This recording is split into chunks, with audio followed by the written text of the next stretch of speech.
কানে হেডফোন নিয়ে নাও আর চলো চলে যাই এই বাস্তবের দুনিয়া থেকে গল্পের দুনিয়ায়। আজ তোমাদের শোনাবো খেন্তির বিয়ের গল্প এবং বিয়ের পরবর্তী সমস্যার গল্প। বিভূতিভূষণ বন্দ্যোপাধ্যায়ের পুঁই মাচা তৃতীয় পর্ব।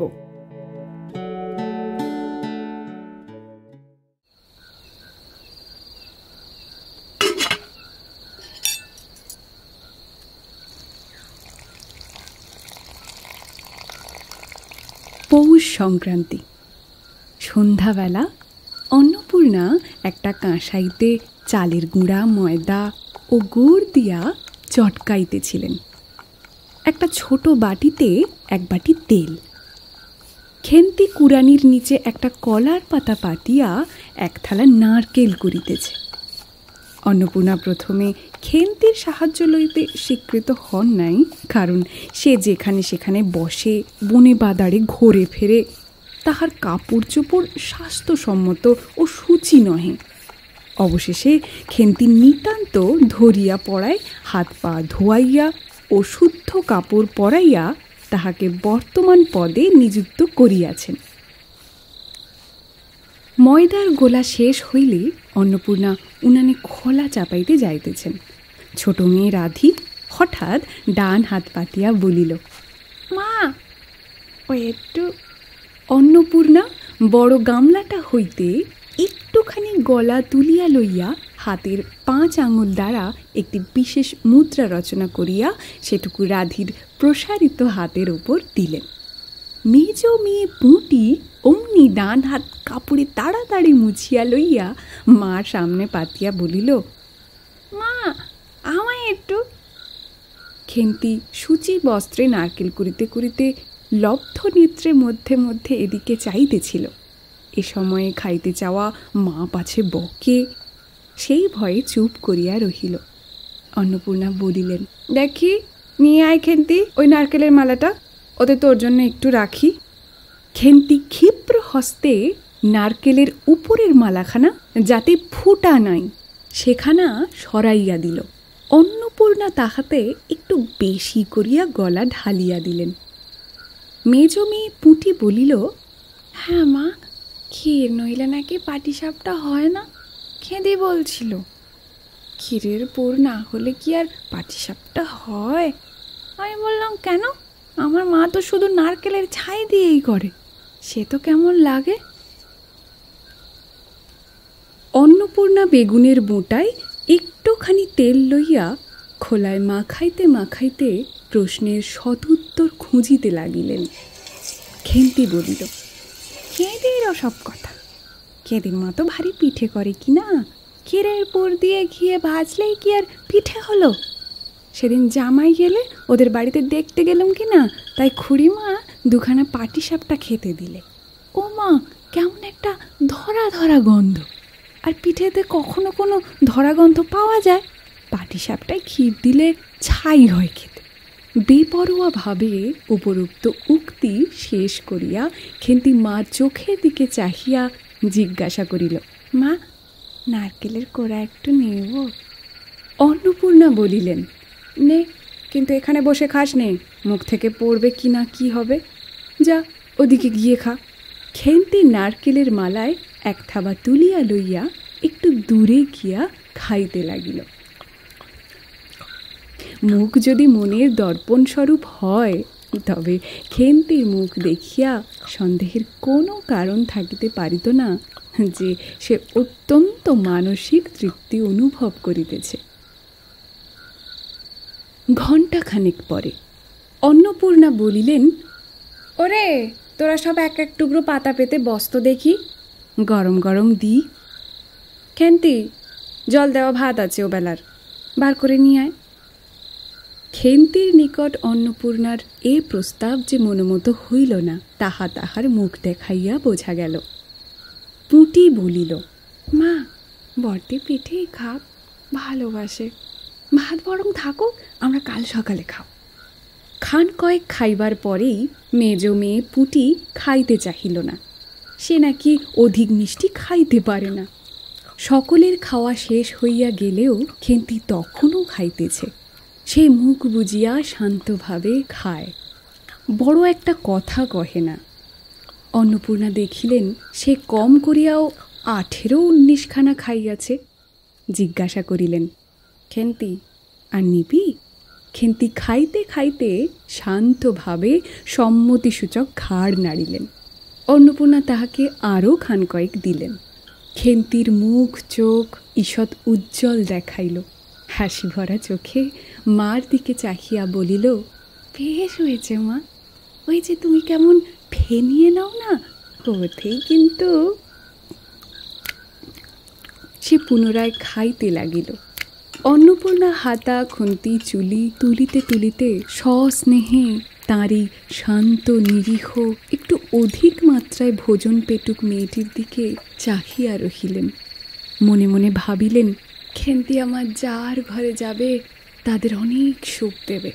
এমন ভালো মানুষ, কাজে কর্মে বকো মারো গাল দাও, তো শব্দটি মুখে নেই, উঁচু কথা কখনো কেউ শোনেনি।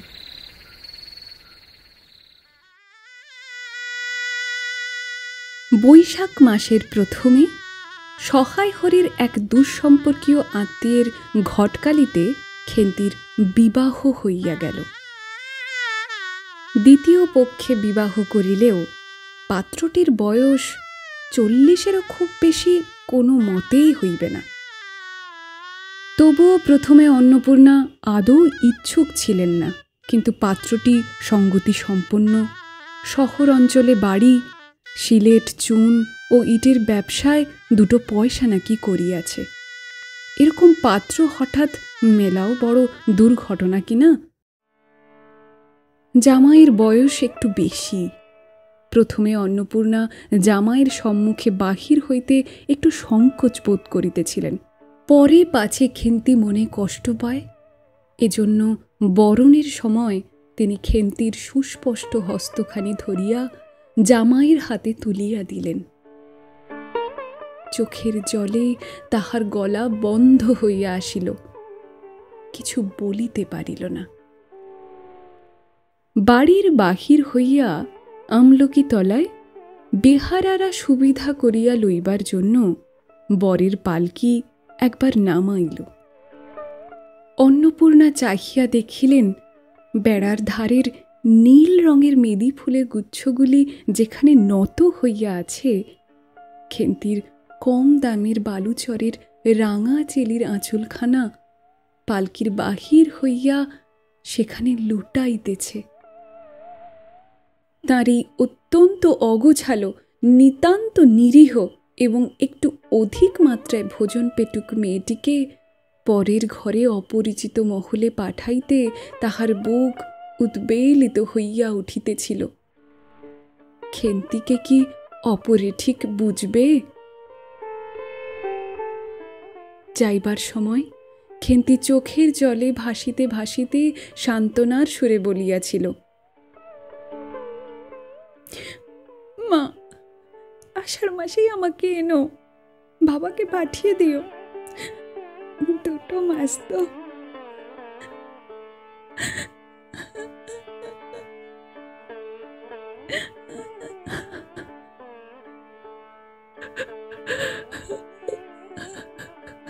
ও পাড়ার ঠান দিদি বলিলেন, তোর বাবা তোর বাড়ি যাবে কেন রে? আগে নাতি হোক তবে তো। খেন্তির মুখ লজ্জায় রাঙা হইয়া উঠিল। জল ভরা ডাগুর চোখের ওপর একটুখানি লাজুক হাসির আভা মাখাইয়া সে একগুঁয়েমি সুরে বলিল, না, যাবে না বই কি, দেখো তো কেমন না যান।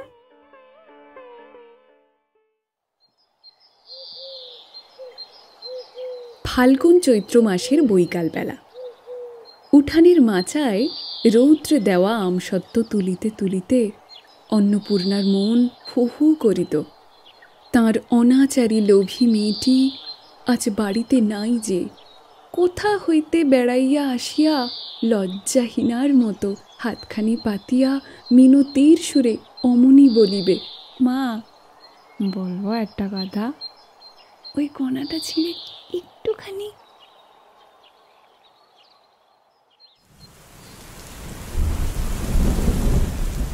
1 বছরের উপর হইয়া গিয়াছে। পুনরায় আষাঢ় মাস, বর্ষা বেশ নামিয়াছে।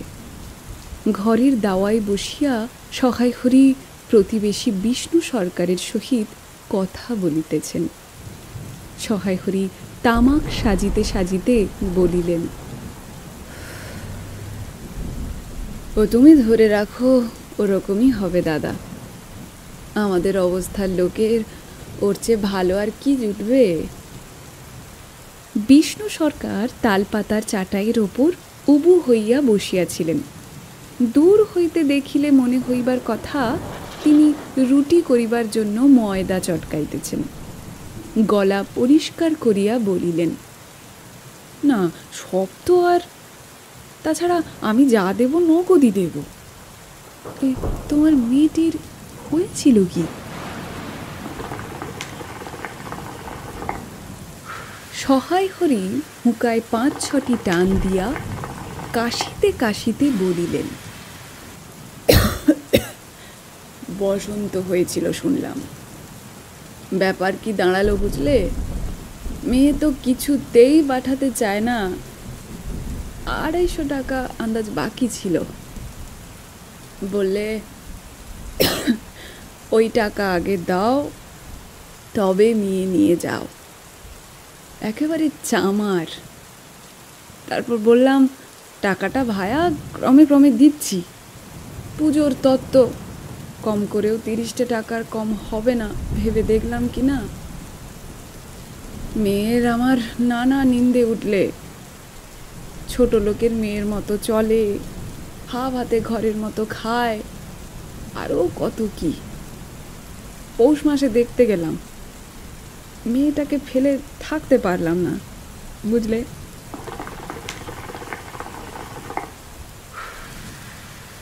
সহায় হরি হঠাৎ কথা বন্ধ করিয়া জোরে মিনিট কতক ধরিয়া হুঁকায় টান দিতে লাগিলেন। কিছুক্ষণ দুজনের কোনো কথা শোনা গেল না। অল্পক্ষণ পরে বিষ্ণু সরকার বলিলেন, তারপর আমার স্ত্রী অত্যন্ত কান্নাকাটি করিতে পৌষ মাসে দেখতে গেলাম। মেয়েটার যে অবস্থা করেছে, শাশুড়িটা শুনিয়ে শুনিয়ে বলতে লাগলো, না জেনে শুনে ছোট লোকের ঘরে কুটুম্বিতে করলেই এরকম হয়। যেমনই মেয়ে তেমনই বাপ। পৌষ মাসের দিনে মেয়েকে দেখতে এলেন শুধু হাতে। পরে বিষ্ণু সরকারের দিকে চাহিয়া বলিলেন, বলি আমরা ছোট লোক কি বড় লোক তোমরা তো সরকার পুরো জানতে বাকি নেই। বলি রমেশ্বর চাটুর্যের নামে নীলকুঠির আমলে এ অঞ্চলে বাঘে গরুতে 1 ঘাটে জল খেয়েছে। আজই না হয় আমি প্রাচীন।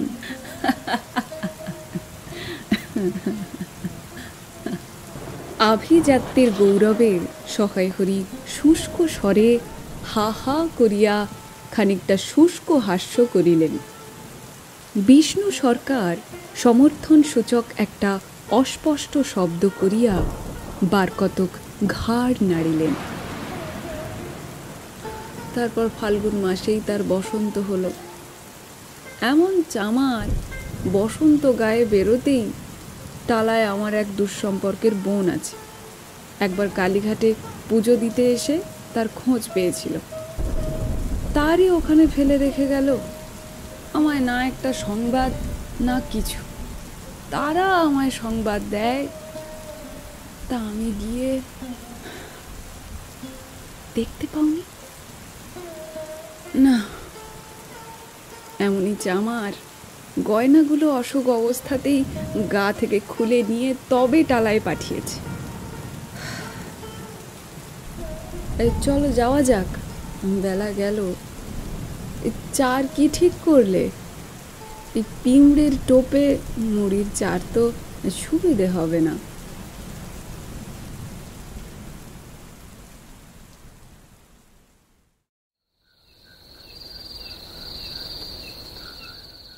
তারপর কয়েক মাস কাটিয়া গিয়াছে। আজ আবার পৌষ পার্বণের দিন। এবার পৌষ মাসের শেষাশেষি এত শীত পড়িয়াছে যে এরূপ শীত তাহারা কখনো জ্ঞানে দেখেন নাই।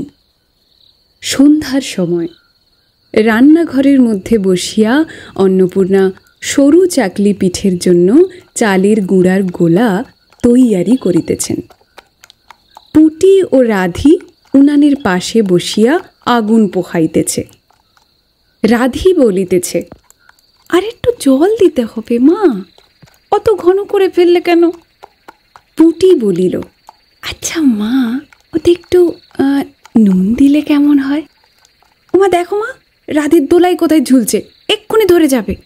অন্নপূর্ণা বলিয়া উঠিলেন, সরে বসো মা, আগুনের ঘাড়ে গিয়ে না বসলে কি আগুন পোহানো হয় না?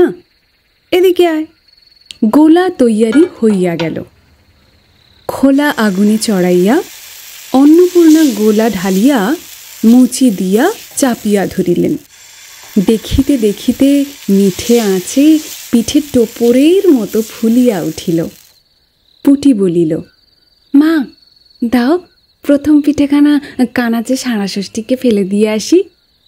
অন্নপূর্ণা বলিলেন, একা যাস নে, রাধিকে নিয়ে যা। খুব জ্যোৎস্না উঠিয়াছিল। বাড়ির পিছনে সাঁড়া গাছের ঝোপের মাথায় তেলাকচু লতার থলো থলো সাদা ফুলের মধ্যে জ্যোৎস্না আটকাইয়া রহিয়াছে। পুটি ও রাধি খিড়কির দোর খুলিতেই একটা শেয়াল শুকনো পাতায় খসখস শব্দ করিতে করিতে ঘন ঝোপটার মধ্যে ছুটিয়া পালাইল। পুটি পিঠেখানা জোর করিয়া ছুঁড়িয়া ঝোপের মাথায় ফেলিয়া দিল। তাহার পর চারিধারের নির্জন বাঁশবনের নিস্তব্ধতায় ভয় পাইয়া ছেলে মানুষ পিছু হটিয়া আসিয়া খিড়কির দরজার মধ্যে ঢুকিয়া পড়িয়া তাড়াতাড়ি দরজা বন্ধ করিয়া দিল। পুটি ও রাধি ফিরিয়া আসিলে অন্নপূর্ণা জিজ্ঞাসা করিলেন, দিলি? পুটি বলিল, হ্যাঁ মা, তুমি আর বছর যেখানে নেবুর চারা তুলে এনেছিলে সেইখানে ফেলে দিয়ে এলাম। তারপর সে রাতে অনেকক্ষণ কাটিয়া গেল। পিঠে গড়া প্রায় শেষ হইয়া আসিয়াছে। রাতও তখনও খুব বেশি। জ্যোৎস্নার আলোয় বাড়ির পিছনের বনে অনেকক্ষণ ধরিয়া একটা কাঠঠোকরা পাখি ঠকর ঠকর শব্দ করিতেছিল। তাহার সরবটাও যেন ক্রমে তন্দ্রালু হইয়া পড়িতেছে। দুই বোনের খাইবার জন্য কলার পাতা চিরিতে চিরিতে পুটি অন্যমনস্কভাবে হঠাৎ বলিয়া উঠিল, দিদি বড় ভালোবাসত। তিনজনই খানিকক্ষণ নির্বাক হইয়া বসিয়া রহিল। তাহার পর তাদের তিনজনেরই দৃষ্টি কেমন করিয়া আপনা আপনি উঠানের এক কোণে আবদ্ধ হইয়া পড়িল। সেখানে বাড়ির সেই লোভী মেয়েটির লোভের স্মৃতি পাতায় পাতায় শিরায় শিরায় জড়াইয়া তাহার কত সাধের নিজের হাতে পোতা পুঁইশাক গাছটি মাচা জুড়িয়া বাড়িয়া উঠিয়াছে। বর্ষার জল ও কার্তিক মাসের শিশির লইয়া কচি কচি সবুজ ডগাগুলি মাচাতে সব ধরে নাই, মাচা হইতে বাহির হইয়া দুলিতেছে। সুপুষ্ট নধর প্রবুদ্ধমান জীবনের লাবণ্যে ভরপুর।